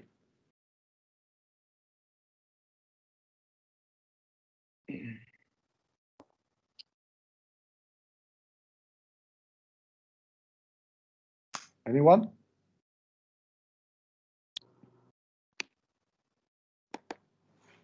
Please don't hesitate to come forward. We have someone. So Gian Giacomo Ago, so please come on screen and make your question, please. I don't know if you can hear me already. Can you hear me? Yeah. Perfectly. Oh, no feedback. Do you? Yeah, you can. Okay, so here I am. I'm putting on my headphones. I don't know if that's going to help the audio. You tell me if it's better or if it's worse. It works. Okay. So it's actually all the headphones. So I had a bit of a question. I hope it is something that you all can answer me. It is not to a particular person of the people who are speaking today, but it is about the recovery plan that the European Union has given Italy. So I hope you can hear me well. So I'm going to ask the question now. I have this graph, which I hope you can see. I do not know if you can see it. It doesn't work. No, it doesn't work. Okay. Either way, it is a recovery plan for Italy, and it basically is it gives the numbers of how many billions of dollars, of euros actually, are given to Italy, and 9 billions of euros are given to Italy for sanity reasons, for hospitals and such. There are given 17.1 billions for equity, for gender equity, 19.2 billions for general teachings, so for instruction. I'm just translating, so instruction may not be the best word, so public schooling, probably. Infrastructures, which is 27.7 billions, and ecologic transition, which is 73.3 billions euros, and digitalization, which is a 48 billion euros help. And I just wanted to know if any of the people here can give me I'm not a big economic expert. This is not what I study. I study the languages, but I want to know if you think this split that is given from sanity to gender equality to teachings to infrastructures, etc., if it is something that is right, if you think that maybe less money should be given somewhere and more money should be given elsewhere. That is the question I had. I hope I made myself clear. I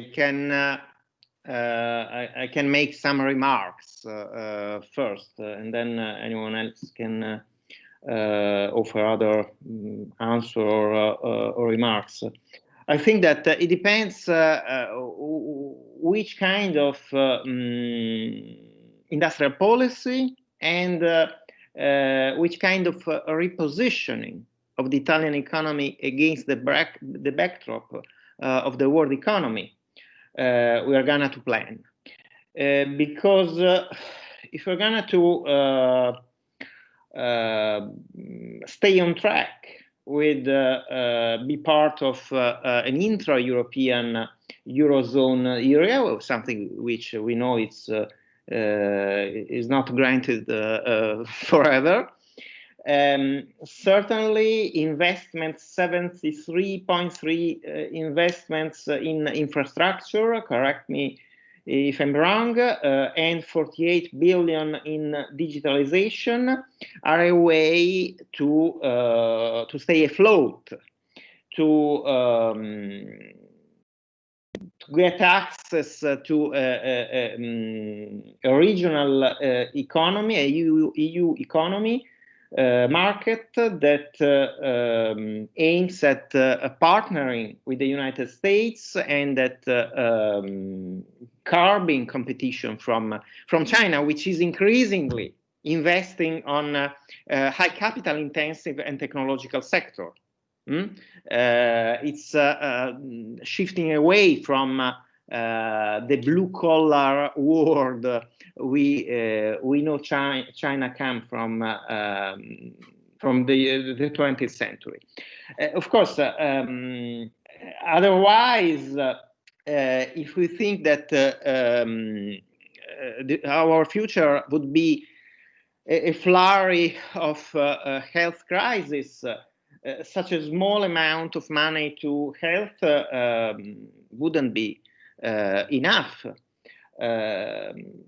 I don't know if anyone else wanted to make some remarks to this question. Yeah, exactly. The point I wanted to make was about the fact that it was just 9 billion euros spent on sanity, which was, I mean, it was one of the things that really mattered during this period. So I don't know if that's the wisest thing, but then again, I'm not an economist. I don't know how much hospitals actually cost. So.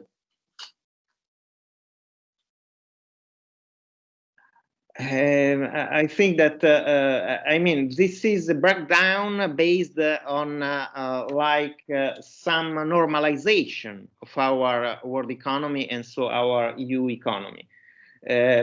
Of course, if the next few years look like 2020, 9 billion is not enough. I don't know. May I? Sorry. No, Christine. Sorry, Sima, I don't want to cut into someone else's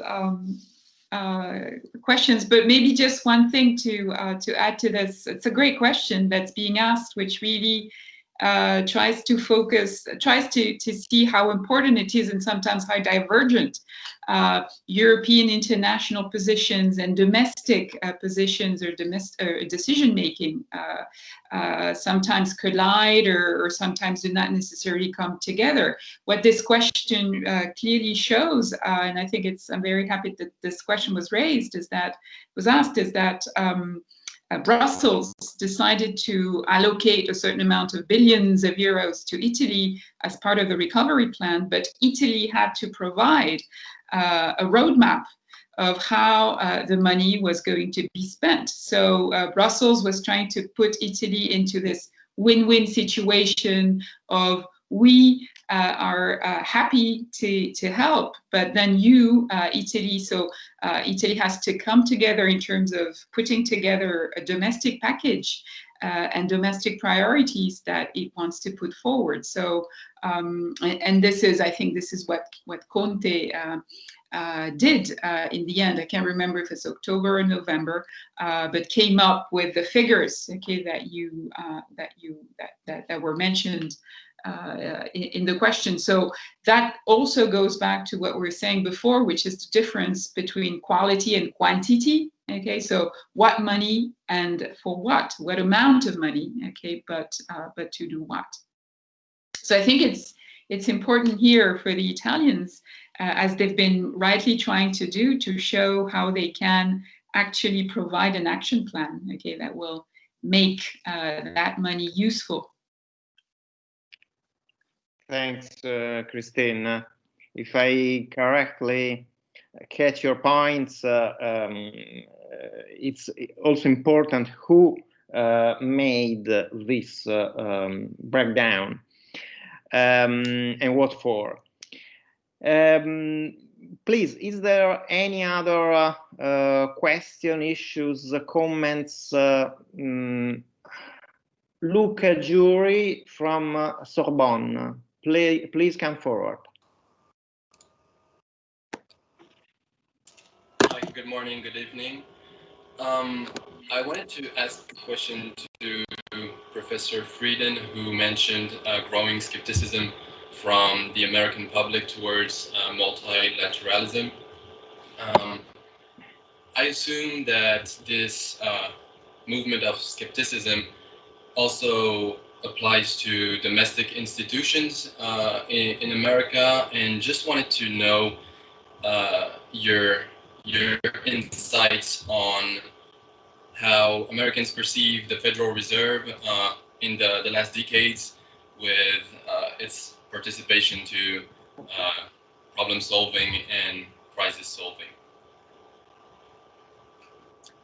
Right. So I guess the broad picture is that the rise of what a lot of social scientists call populism, which is a term which no one seems to be able to define, but we have a general sense that that there is this increase in populist sentiment, which is reflected in support, we would say, in the U.S. typically for Donald Trump, and then on the other end for Bernie Sanders and perhaps the progressive wing of the Democratic Party.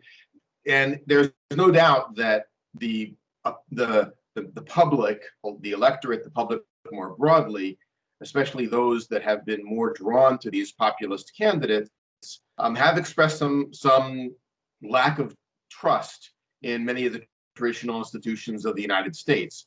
On the right, there has been a movement to quote unquote audit the Fed, which was essentially a criticism of the Fed's policy in the aftermath of the great financial crisis.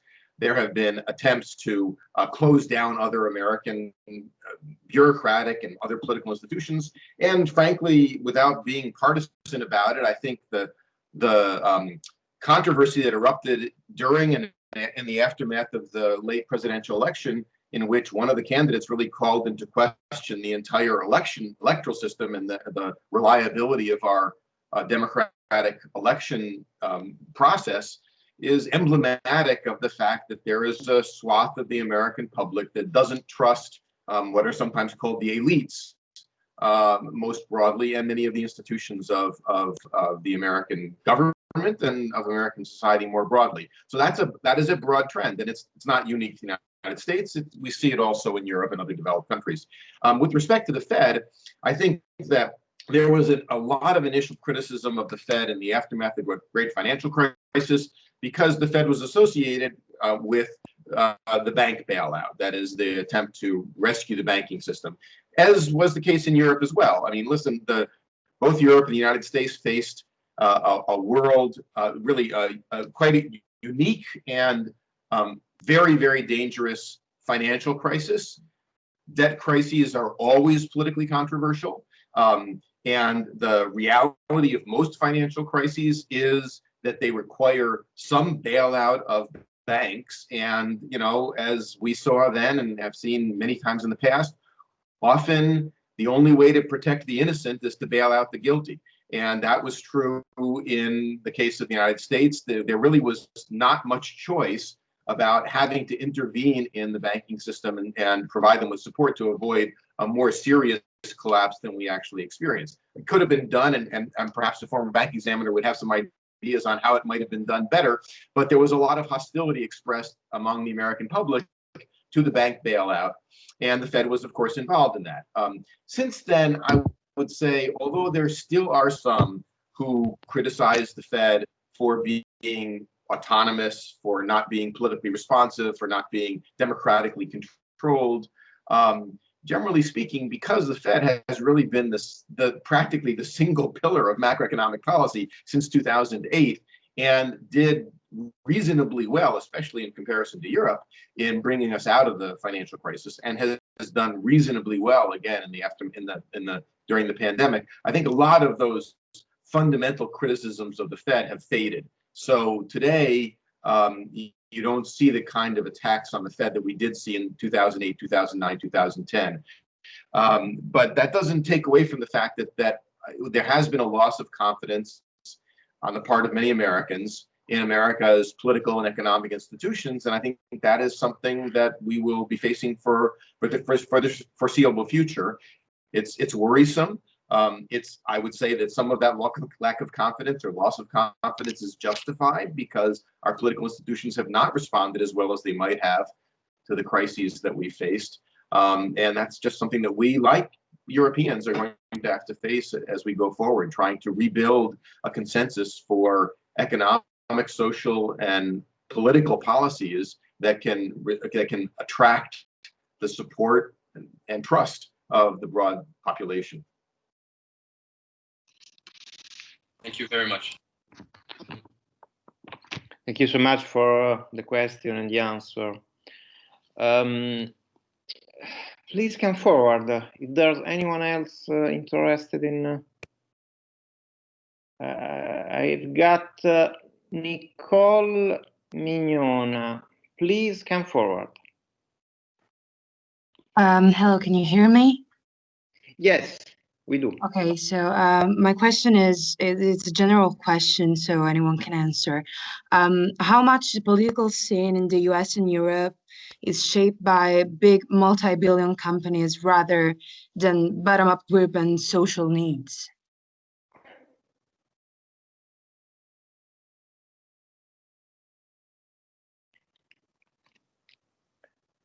So if my interpretation of your question is correct, you're asking like the relation between big corporation and economic policies. And am I correct or am I wrong? Right. Yes, exactly. That was exactly the question I was posing. I can try to offer like a very short answer. In the United States, like many, the 2017 tax law didn't come with like a trade-off. You have a tax reduction in exchange for keeping your employees. By contrast, many corporations took advantage of that stunning tax cut that I mentioned in my introduction, and at the same time pursued global scale offshoring. I could mention Verizon, Ford, Harley Davidson. They raised their profits, their taxes declined, of course, and at the same time, they reduced their employment structure and they offshored. For example, if they reduced 14,000 jobs at home, they increased their employees, I mean, in India for 3,000 jobs. Today's, as the Fed has turned to the historical decision, really a once-in-a-century decision to purchase corporate debts, something that in last March soared the bond market in the United States. Again, there isn't any 500 US companies took advantage of this massive purchase. But according to the statistical data I've seen, there has not been any conditionality in terms of on US companies in terms of getting such massive bond purchases in return for refraining from layoffs. I don't know if maybe Christine wants to add, Professor Frieden, something. In Europe, I think that the situation is more or less the same. There's a great debate across the Atlantic on taxes, on and probably Christine mentioned it, taxes on digital American digital companies, and this is like a reason for a friction in US-EU trade relation.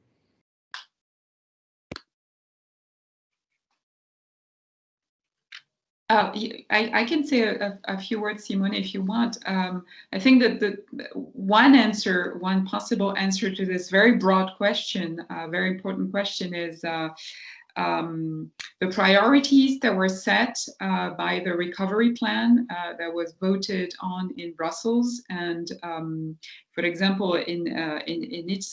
which shows that there is a public intent, so public intention to focus on healthcare, education, social cohesion, research. So those are considered as public goals, which can be defended by public institutions implicitly, which means implicitly that probably that cannot be as well achieved or achieved in the same way maybe by private institutions, okay, including corporations.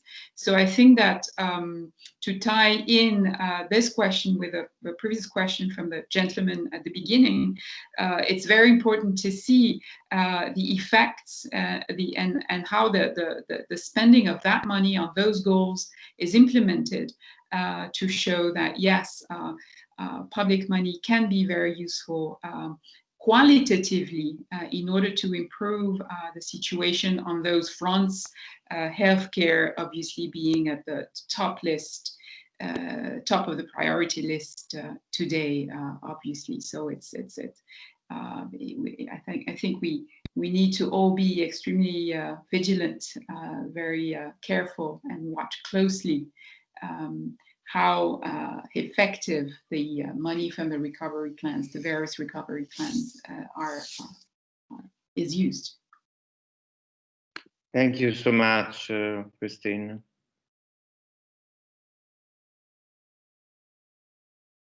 We